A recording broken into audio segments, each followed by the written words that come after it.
George, I want to thank you for getting together with me today to talk a little bit about your health care. I really appreciated you reaching out after my presentation at the VFW last week.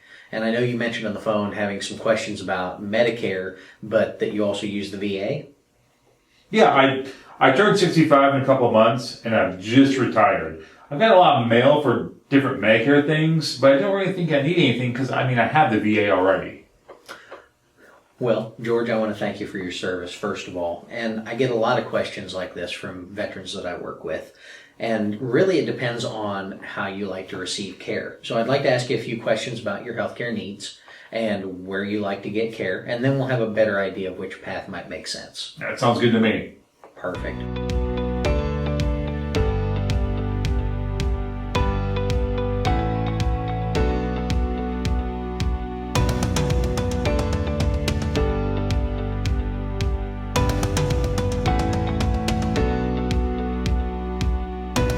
Now that we've covered the basics, George, what questions do you have for me? So, I guess I want to just know how this Medicare stuff you talked about at the VFW last week would be beneficial to me. Well, absolutely. So I know we talked earlier on the phone about you already drawing Social Security, and I think you even brought your Medicare card with you that you'd got in the mail. Yes. Fantastic. So, like most people, you've been automatically enrolled in Part A and B of Medicare to start in a couple months when you turn 65. Right. And like we talked about, Part A and B have specific coverages. Now, even though you primarily use the VA, if you ever wanted to use a civilian doctor or a provider outside the VA, Medicare would be your primary coverage in most cases, since the VA and Medicare do not coordinate benefits. So the VA and the Medicare don't talk? No, they don't coordinate. The VA can't bill Medicare. Medicare can't bill the VA. There are several, like I mentioned before, the different paths with supplements and with advantage plans and drug plans that can offer additional coverage beyond original Medicare. But even in that case, other than a Medicare supplement, the VA can't bill any of those services. So if you want to use providers outside the VA, it can be beneficial to look at other coverage options. Okay, well that makes sense. So if I want to, let's say I want to use my wife's doctor, I'd be just using Medicare alone if I had nothing else, right? Exactly. Okay. So if you went to a civilian provider, you'd be paying the copays and other deductible amounts under original Medicare, and then after that you'd be responsible for 20% of the full retail charges. Okay. If you did not have other insurance. Okay. Now you said there were these other benefits that also come with it. What's that look like?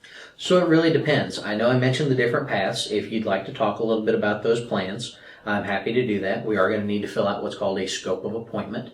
It's going to make sure that we stick to the plans that you want to talk about, and I have to keep that on file for 10 years. Okay. Perfect.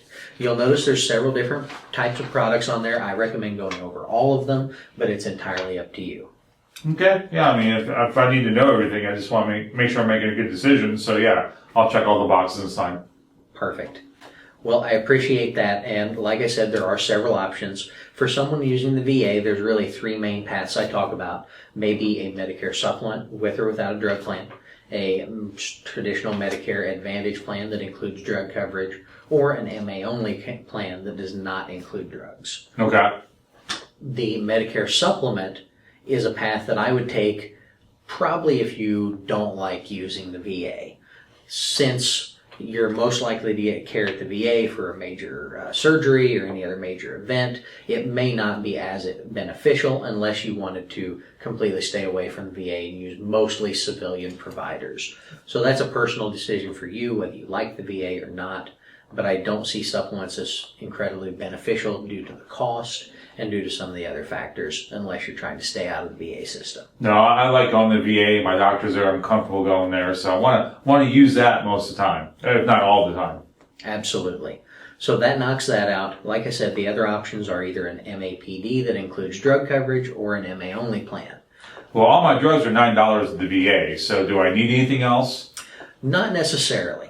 So being able to use civilian providers can be a great benefit, and while the VA does have provisions in place to authorize prescriptions from civilian providers, if you think you might go to a local doctor for cold and flu type things or other local issues that it's just not convenient to go 2 hours to the VA for, it could be beneficial to have a plan with drug coverage so you could have more stable and known copays at a local pharmacy. Okay. Without that drug coverage, you'd be paying the full retail cost for anything prescribed by your local doctor, or probably having to wait some time before the VA might authorize that civilian prescription. Okay, that makes sense. So if we get like a flu or a cold and need something more immediate, this would be quicker. It absolutely could. Now, if drugs are not a major concern, if you're thinking this may only be used if you need a quick antibiotic or something that's going to be $4 at Walmart anyway, then the drug coverage may not be necessary, and we could look at an MA-only plan. Okay, yeah, because I mean, I've been pretty happy. I mean, I stay pretty healthy, so I'm not too worried about it. Plus, like you said, with all those $4 drugs, I don't anticipate any huge expenses for drugs anytime soon. Knock on wood. Of course. And I know most of your maintenance medications are already done through the VA, so that shouldn't be an issue, but it is going to give you the flexibility to see local doctors in addition to the ancillary benefits like the dental, vision, and hearing, the gym membership, some of the transportation and meal benefits, and I think one of the biggest ones, especially for a lot of our veterans, is the addition of virtual visits, both for medical issues and for mental health services. So what does this virtual visit do? Absolutely. So it's very similar to going and seeing a doctor in person. It just allows you to see a doctor without having to leave your home. You can talk to them on the phone. You could video conference with them, whatever is most convenient for you for minor medical complaints. I like to think of it as a great first line of defense. If you have a concern but you're not sure you need to go to the doctor, especially if it's maybe after hours and you're looking at an urgent care visit or an emergency room visit, it's a fantastic way to either put your mind at ease or get confirmation that, yes, you need to get somewhere. Can I do this on my iTelephone? You absolutely can. Good, all right. That sounds good. Well, what about this gym membership thing? I can go to any gym I want and get back to my fighting weight? Not necessarily any gym. There is a network of participating gyms with most of these plans, but in my experience, they do work with a lot of the main chain gymnasiums, your local YMCAs in some cases, and I'm sure we could find a gym that's going to be near to you that you'd be able to use. So what's all that cost?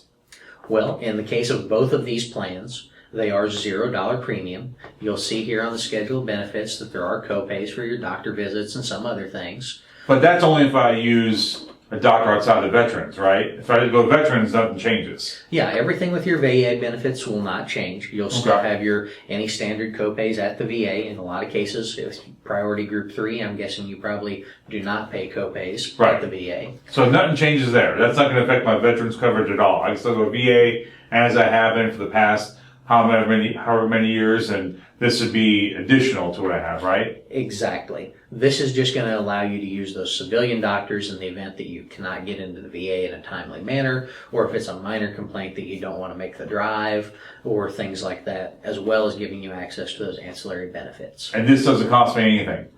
There's no premium. I'm not going to say it doesn't cost you anything. Okay. There is no monthly premium for this plan, but as I mentioned, there are copays for using the certain services. But if I don't use the services, it doesn't cost me anything. Exactly. Huh.